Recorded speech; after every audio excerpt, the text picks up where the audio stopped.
Hello everyone, in this video I'll be showing you a Frost Death Knight build in Baldur's Gate 3. This mod was made by Bdvard here, and it's a really cool mod. We got 100,000 downloads right now.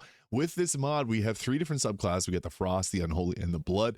I'm going to be using a Frost Knight here in this video. It's a pretty cool subclass, focused on being a spellcaster hybrid, similar to what the Paladin does. We get unique cantrips here, like the Sapping Sting doing a 1d4 and additional ability there on top of the Otherworldly Grasp doing a 1d8 Necrotic. I'll show this off in the combat section as well as show off some gear choices from the base game.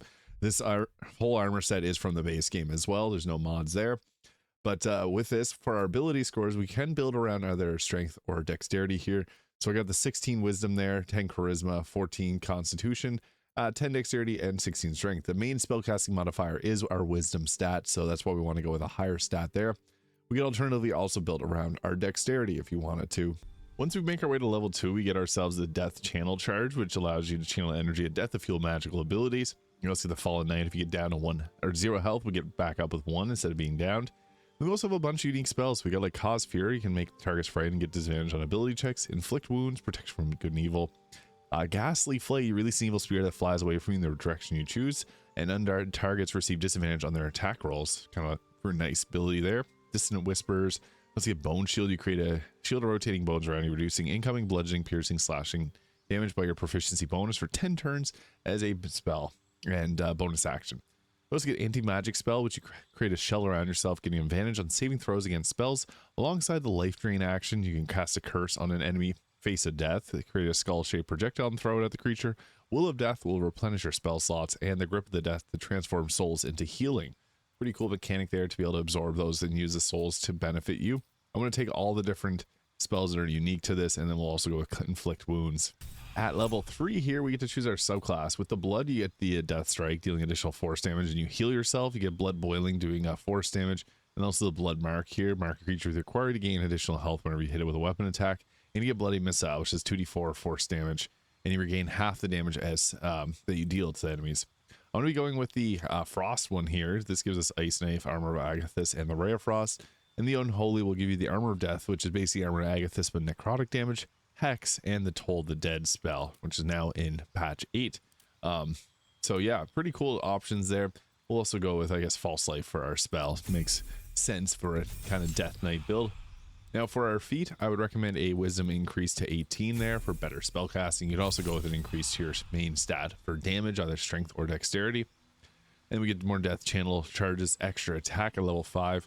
And we get the spell Snow Qual, which is a 3d6 of cold damage, bringing down snow from the sky. And the Binding Ice, which gives a 3d8 of cold damage and makes the target slip for 2 turns. And then we also get some level 2 spells here with like Grip of Death, pulling a hand from dark energy and pull a creature towards you.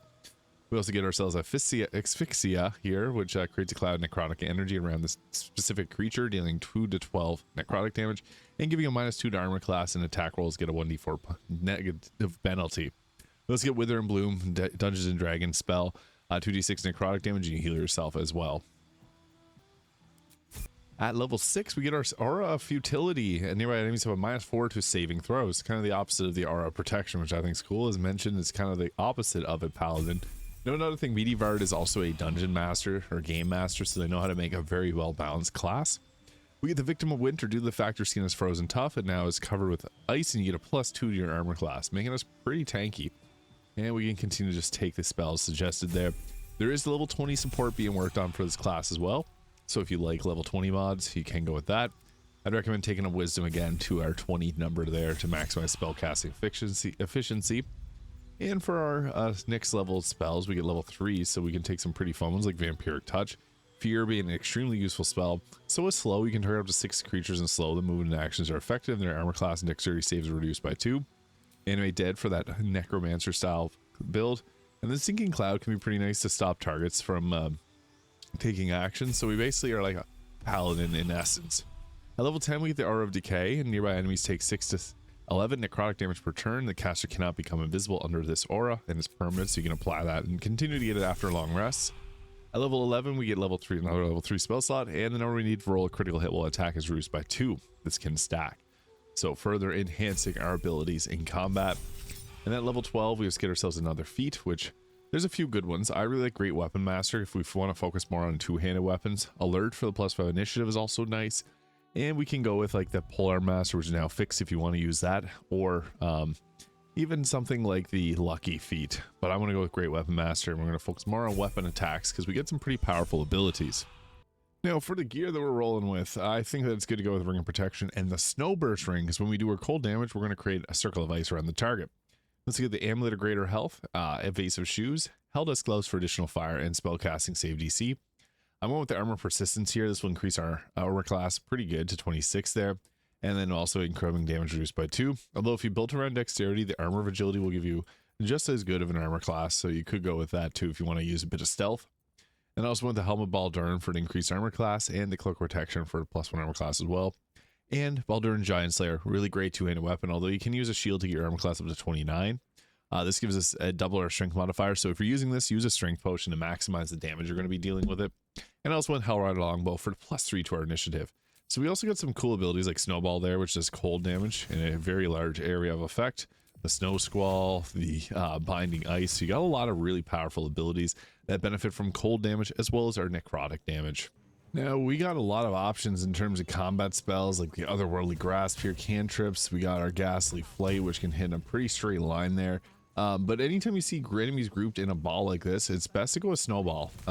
So this is going to hit really hard because we're actually able to hit a wide variety of targets here. If you can get it right in that circle there, you can actually see there hit a ton of targets, and you're going to create ice surfaces below enemies. That hit very hard. So was a Grip of Death or Wither and Bloom, which we can use to heal and harm enemies. So I think the best choice next we'll do the Ghastly Flight here because we can hit a ton of people in a straight line there. Boom, big blast, and that's exactly what we want to increase our wisdom. Then let's get the Face of Death, so we can create a skull-sized projectile and throw it at the creature. And we can also use upcasted version of this to use our death channel charges too. So with this, we'll go ahead with another attack against, I guess we have no target there, so we'll blast them with that, throwing that skull at them, 22 damage to finish them off. We got some more enemies to take care of, and again, they're all grouped up, so we do have a good variety of different damaging spells here. The Snow Squall is not big enough. This Snow Cone attack is actually really good range, but Snowball is going to be one of our best as a Frost Death Knight here. Being a paladin that's got options like that is pretty cool. You can go around creating crowd control with that, and you also have that Aura of Decay, which will do additional necrotic damage on targets. So we got a lot of really fun spell options. I guess the Ghastly Flight's one of the best for hitting multiple targets as well, so we can blast away with that. Actually doing crazy amounts of damage. We took out a lot of enemies randomly there. And then we also got our Will of the Dead, Grip of Death, which we can use souls to heal ourselves. Every time we take out targets, we get more souls. Life Drain even, which can regain half as much damage as health points whenever we take out enemies there.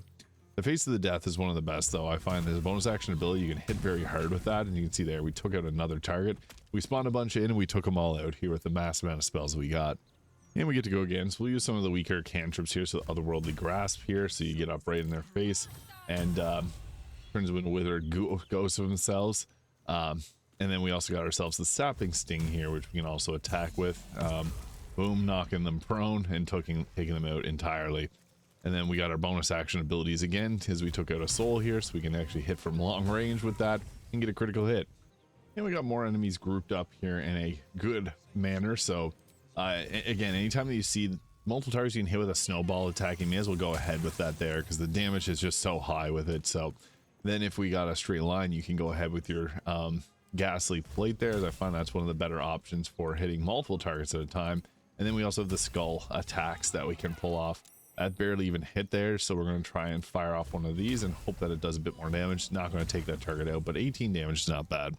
And we just had a target get taken out by the aura that we have there, the Aura of the Decay, which hits really hard there. And our final target, we're just going to go in for a melee attack. Since we do have melee attacks, you can see we broke their concentration with our Otherworldly ability there. And then we'll go ahead with an attack for a critical hit, dealing additional cold damage on our attack, which is awesome. So that is a Death Knight build in Baldur's Gate 3. This mod made by Bdvard. Really fun mod. Let me know your thoughts in the comments. Hit the subscribe button below if you enjoyed, and I'll see you all in the next video.